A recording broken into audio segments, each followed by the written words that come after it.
From Hollywood, it's time now for... Johnny Dollar. My name is Hardy, Mr. Dollar. Yes? I'm returning the call you made to Mr. Ellis Rasmussen. If you will state your business, I shall be glad to transmit it to him. You tell Mr. Rasmussen I'm an insurance investigator from Hartford, and the matter involves a member of his own family. Oh, young Mr. Rasmussen? Yes. Could you hold on a moment, sir? I could. Mr. Rasmussen will send a car for you at 6 o'clock. Look, I can take a cab. Oh, well.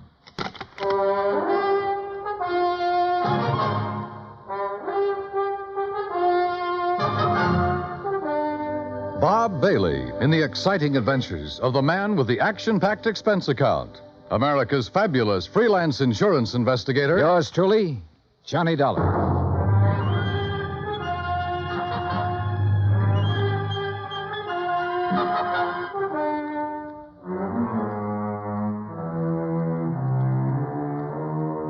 Expense account submitted by Special Investigator Johnny Dollar to the Universal Adjustment Bureau, Hartford, Connecticut. The following is an account of expenses incurred during my investigation of the Rasmussen Matter. Expense account item 1, $204.35, airfare from Hartford to San Francisco to Los Angeles. Trying to compile the details of the Rasmussen case. I'd been on it 3 days when I was stonewalled in Los Angeles with a Holmby Hills address and the phone number of Ellis Rasmussen. At 6 o'clock, a liveried chauffeur in immaculate uniform stepped up to me at the desk. Mr. Dollar? Yes? My name is Stauffer, sir. I have Mr. Rasmussen's car outside. Well, gee whiz, Stauffer. Ain't it the truth, sir?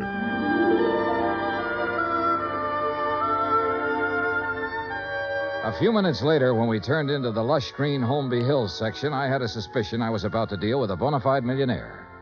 When we parked in front of the big two-story colonial home and a man with graying hair and swallowtail coat stepped out of the door, well, I knew I was going to meet the real article. I'm Hardy, sir. Hello, Hardy. Mr. Rasmussen is waiting for you. This way, please. We stopped in front of a huge paneled door. Hardy tapped on it once, then pulled on the knob. As we entered, a tall man with a shock of pure white hair rose from his chair and turned toward us. This is Mr. Dollar, Mr. Rasmussen. I want about 4 fingers of sour mash. What do you want? Oh, you took the words right out of my mouth, Mr. Rasmussen. Very good, sir. He's a pretty nice fellow. We're all pretty nice fellows around here, Mr. Dollar. Sit down. Thanks. Could you hand me that lighter? Oh, sure. Here. Thank you.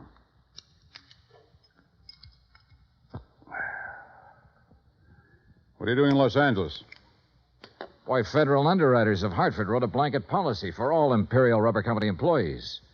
Your son was an executive with Imperial when he was killed in Malaya last spring. Federal owes his widow $25,000. I don't know where she is, Mr. Dollar. I see. I doubt if you do.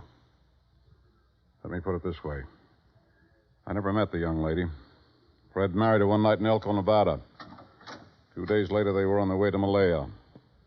6 months there, and the development station was raided by guerrillas one night. And I suddenly no longer have a son.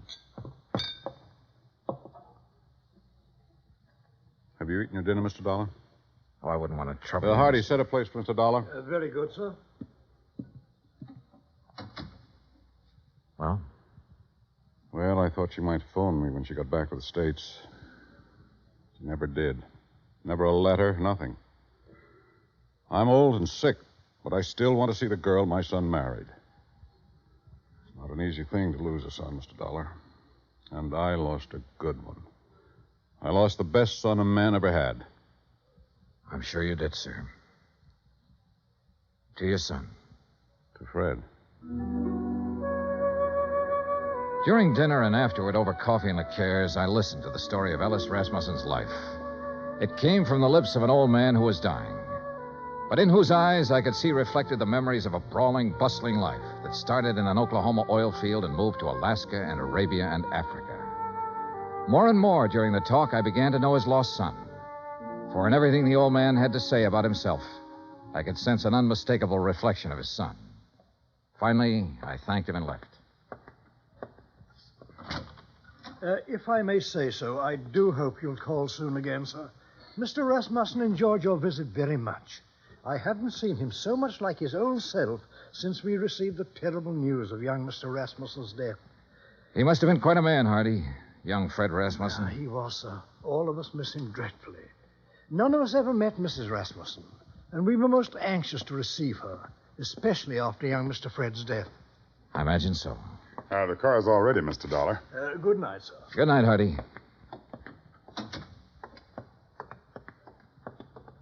Fine night, Mr. Dollar. Yeah. Stoffer, Yes, sir? I didn't want to press the point with Mr. Rasmussen, but now maybe you can straighten me out. Did he approve of his son's marriage? Let's put it this way, Mr. Dollar. Mr. Rasmussen approved of Mr. Fred.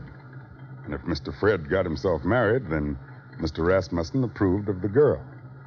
Between them two, they had that kind of understanding. Real people. Expense account item 2, $1.98. Telegram to Personnel Division, Imperial Rubber Company, requesting a copy of all information they might have on Laura Olson Rasmussen. Item 3, $6. One long-distance phone call to the Universal agent working the case in San Francisco. Mrs. Rasmussen left the Malaya Peninsula by boat from a town called Cochette 3 days after the news of her husband's death. A week later, she booked plane passage in Hong Kong with Trans-Pacific Airlines. She changed planes in Honolulu. She cleared the Port Authority in San Francisco.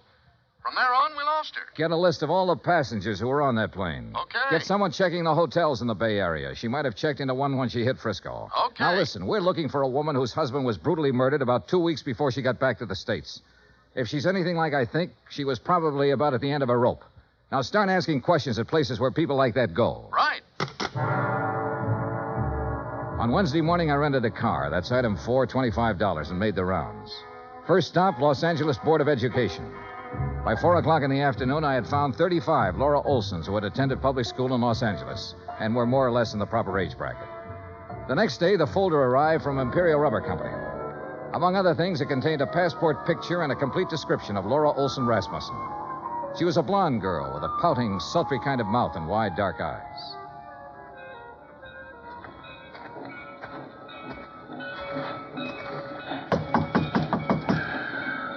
You down there. Yes? What do you want? I'm looking for Mrs. Frances Olson. Are you Mrs. Olson? I don't want to buy nothing. Do you have a daughter named Laura Olson? Are you a policeman? No, I'm an insurance investigator. I'm trying to locate Laura Olson Rasmussen. Well, how'd you get this address? What's that? A picture of her. Let's see. That's my Laura. What about her? I've been trying to locate her for some time. Is she here? No, she ain't here. She ain't been here for 5 years. Do you have any idea where I can find her? Friends, maybe? Other relatives? You say her name's Rasmussen now? Yes, she married a man named Fred Rasmussen. Married. Well, ain't that just something? You didn't know your daughter had been married, Mrs. Olson? How would I know? How would I know anything about her?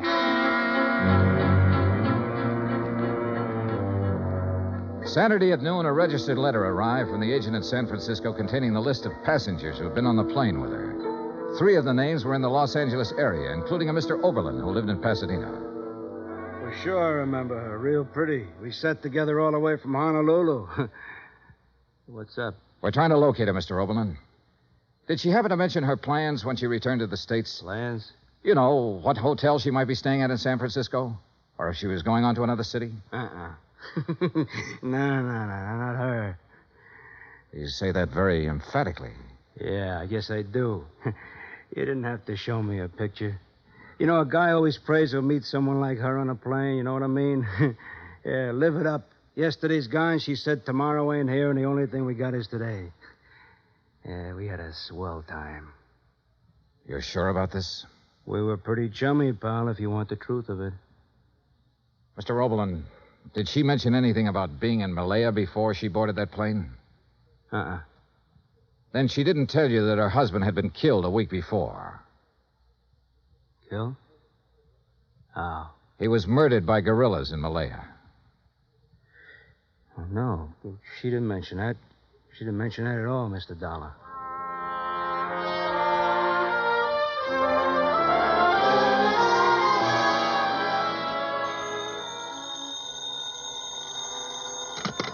Johnny Dollar.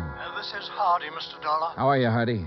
How's Mr. Rasmussen? He's not so well, sir. That's why I called. Could you possibly find time to visit him? Tonight? May I send a car right away? Is it serious? He's dying, sir.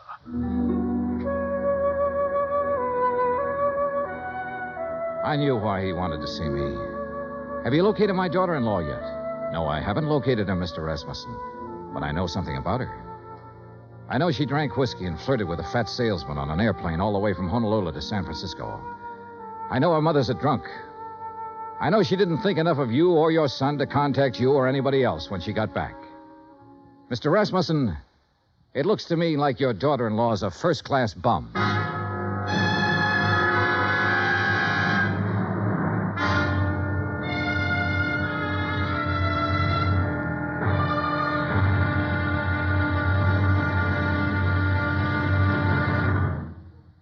Act Two of yours truly, Johnny Dollar, in just a moment.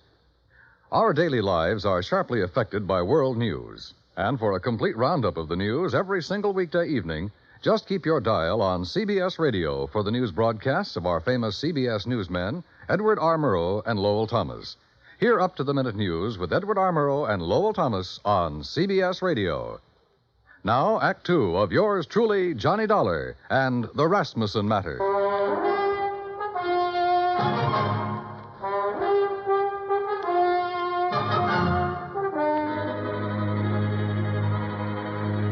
There was a black coupe with MD on the license parked in the driveway of the Rasmussen house when we pulled up.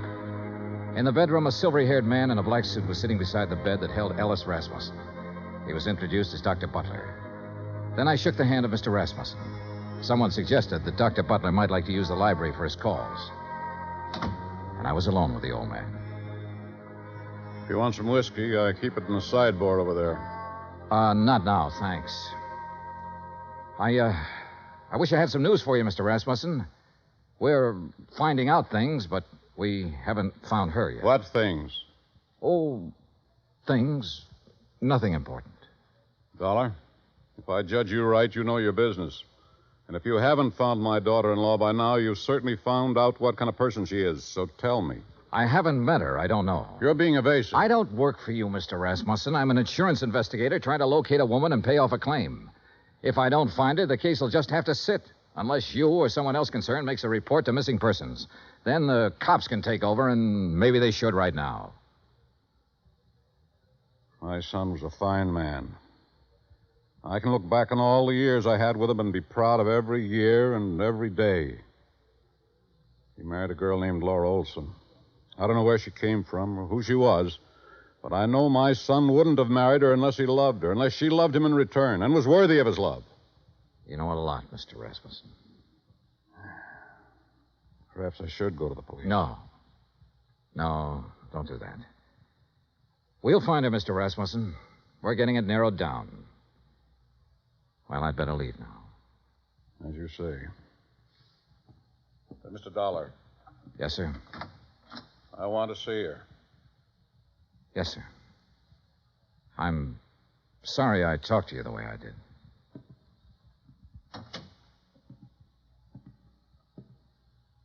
Phone call for you, Mr. Dollar. Would you like to take it in there? Oh, yeah, sure. Keep an eye on him, Hardy. Trust me, sir.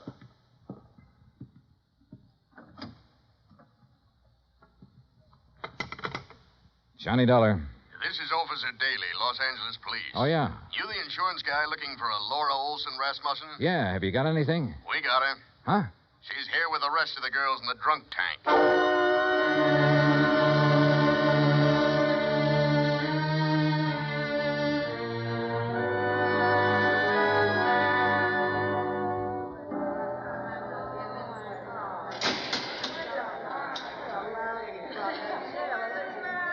A drunk tank will always smell of disinfectant. This one was no different. There are no bunks, no chairs, no blankets, no nothing. So you stand or sit on a concrete floor and wait for something to happen. The legal period is 24 hours. You get rebooked or you get released. It all depends. What's the story on her, Dollar? I've got a check for $25,000 for her. Gee, insurance money? Yeah? Quiet! Quiet in there! All right, quiet down! You girls better learn to get along. Which one? Back there, sitting on the floor. Oh, good. What's the situation? If somebody comes up with bail, they can have her. Expense account item 7, $100 bail. While I was waiting around, Officer Daly broke open a file on her. A dozen aliases, a dozen charges, and one conviction for shoplifting. A career of petty thievery that began at the age of 16 and ran up into a 22nd year. Expense account item 8, $35 telegrams. I sent wires to all parties concerned, all parties except Ellis Rasmussen, ordering a stop on their activities since Laura Olson Rasmussen had been found.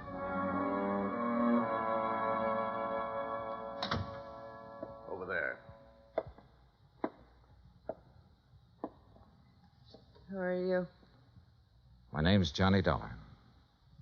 Thanks for getting me out. Why? I did it for a friend. Friend. I didn't know I had any.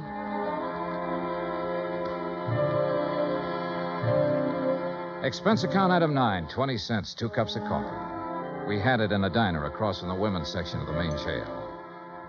I looked at Laura Olson Rasmussen while she drank the coffee. Looked at the blonde hair and the wide eyes and the pouting mouth. Looked at the woman who had once been the wife of Fred Rasmussen. What's the catch, mister? No catch. You put up $100 for me. I don't know you from a load of coal. No, you don't. Where do you live? I've been staying at the Piedmont Hotel. You know where it is? No. Well, not many people do. Especially people with clean shirts. What have you been doing since you got back from Malaya? I've been getting along. You got something to do with Fred? You know about Malaya. I know about a lot of things. I've been looking for you for a month. So what? Why didn't you contact your father-in-law when you got back? Why should I? What would he care about me? He never met me. What do I mean to him? Right now, since he no longer has a son, you mean everything to him. You're kidding me, mister. I wish I was kidding you. I wish to heaven I was kidding you. Well, what now? Oh. I want you to come over to my hotel with me. Oh, now look. To sign some papers. I have a check for $25,000 for you. What was that? Your husband was insured. You're his beneficiary. All you have to do is fill out an application. I'll give you the check. I don't believe it. It's true. Come on. Expense account item 10, $2, cab fare to my hotel. I took her upstairs with me, stood over her while she filled out the necessary papers. Outside of that, we didn't say a word. Johnny Dollar. This is Stauffer, Mr. Dollar. Hardy asked me to phone you to see if there's any word. Oh, yes. Well, what'll I tell him, Mr. Dollar? Tell him no luck yet, Stauffer. How's the old man? About the same, sir. Counting on you, I think. I'll talk to you later. Yes, sir. Here you are. Okay. Thanks. Here's your check. Anything else? Nope. That's it. Okay. See you around sometime. Sure. Fred told me about a man named Stauffer who worked for his old man for years. Was that him on the phone just now? Yeah. Yeah. I didn't know what I was going to say to the old man, but I did know I was hoping that if Rasmussen had to die, that he'd die before anybody told him the kind of daughter-in-law I'd turned up. I didn't want to be in on that. Expense account item 11, $83, hotel bill.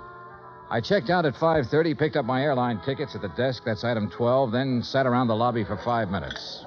Item 13, 2 drinks for myself. Mr. Dollar, Yeah?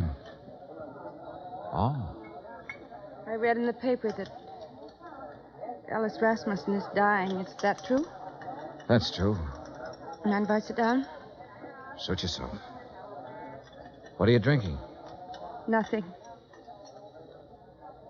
I know why you didn't tell them you found me, and I don't blame you. If Fred's dad is anything like Fred was, then I know how you felt. Finding me the way you did. Let's forget it, Mrs. Rasmussen, shall we?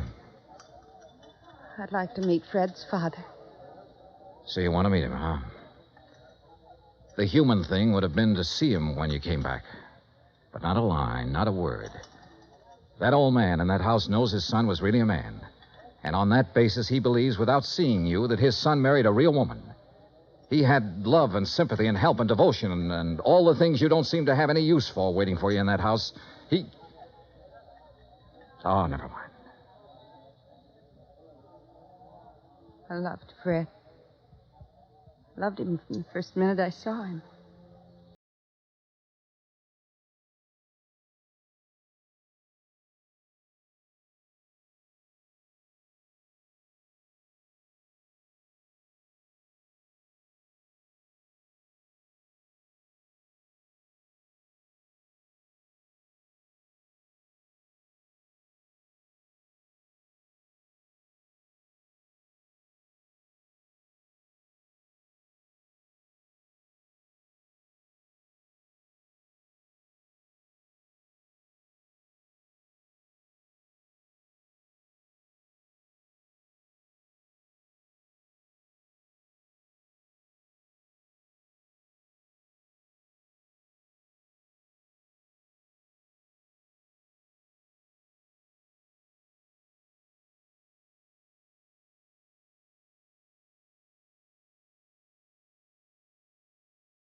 I didn't go in. Couldn't you see me, cheap, rotten, dirty little me? Couldn't you see me walking in there and saying, I'm me? Couldn't you see that mother of mine moving in? What would that have done to the old man? It would have crushed out his whole memory of Fred. But don't think, Mr. Dollar, I haven't got my memory, too. I didn't drink that away. I was loved by a man. And I loved him back. I've still got that. I'm going out there pretty soon. Would you like to meet him? Do you think I can? I think so. I think so very much. Oh, Mr. Dollar, I've been waiting in the lobby. I thought you might be here. How do you do, miss? Stuffer, I'd like you to meet Mrs. Rasmussen.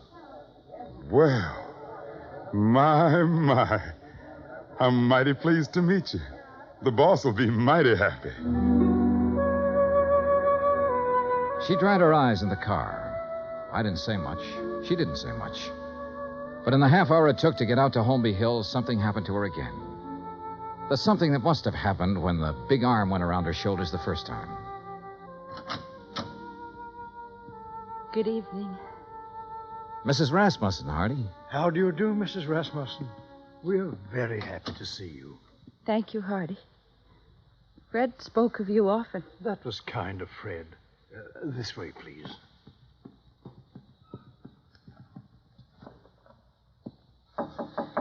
Come in. I think you can introduce Mrs. Rasmussen, Mr. Dollar. Ring if you need me, sir. I'm scared. Laura, if there ever was a man for you not to be scared of, it's that man in there. How can I tell him about myself? I've been in jail. I can't. Watch. Well, Mr. Dollar, come in. I've brought someone for you to meet, Mr. Rasmussen. Come here. You'd be my son's Laura. Yes, you're Laura. Oh, Yes. Oh, now, there. Here. Now, look. Us Rasmussens mustn't meet like this with tears. so much I have to tell you. No. There's nothing you have to tell me. What?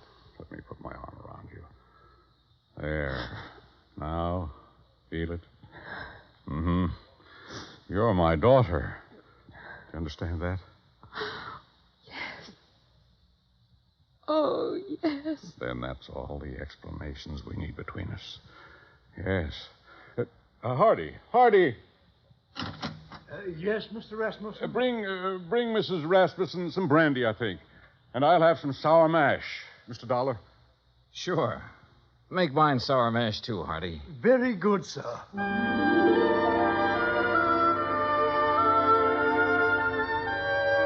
Expense account item 14, $40. Miscellaneous. Item 15, $35, stenographic. Expense account total $1,965. Remarks? The old man's got a few weeks more. Laura's moving into the house with him to take care of him. She won't be telling him a lot of things about herself. She doesn't have to. You should have stood there like I did and seen that big arm go around her shoulder when he said, "You're my daughter." Yeah. Yours truly, Johnny Dollar.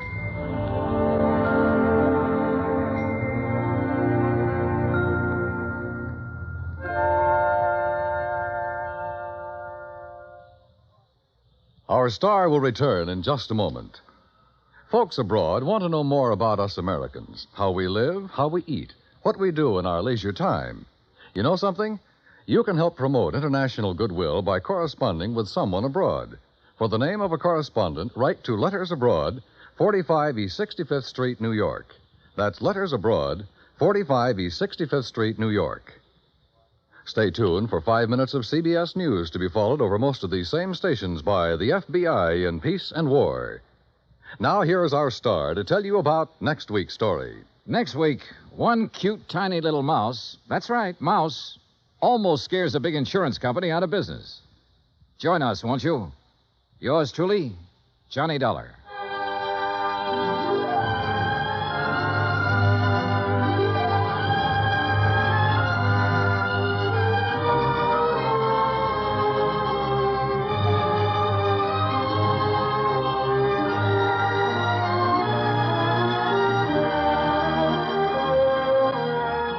Yours truly, Johnny Dollar, starring Bob Bailey, originates in Hollywood.